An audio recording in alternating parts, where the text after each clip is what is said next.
এখন চলন্ত স্কুটিৰ ওপৰত এজন যুৱক নাম শিৰমণি দলে দুহাতেৰে মুঠি মাৰি ধৰা নাই হেণ্ডেল তাতোকৈও আচৰিত কথা চলন্ত বাইকত নাকেৰে ছবি অংকন কৰি অভিভূত কৰিছে সকলোকে এনেকৈয়ে ঢকুৱাখনাৰ পৰা জোনাইলৈ 150 কিলোমিটাৰ অতিক্ৰম পূৰ্বেও এই কাম কৰিছে শিৰোমণিয়ে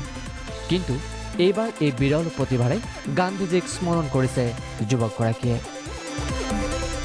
বাপুজীৰ জন্ম জয়ন্তীত এয়া অভিনৱ শ্ৰদ্ধাঞ্জলি আঁকি গ'ল শ্বহীদ কমলা মিৰি মহাত্মা গান্ধী ভগত সিঙৰ ছবি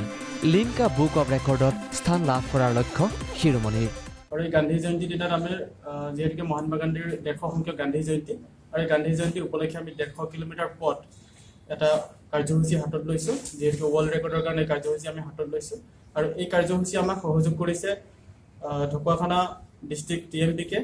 পূৰ্বেও বহুকেইটা ৰেকৰ্ড গঢ়ি তুলিছে লখিমপুৰৰ শিৰোমণিয়ে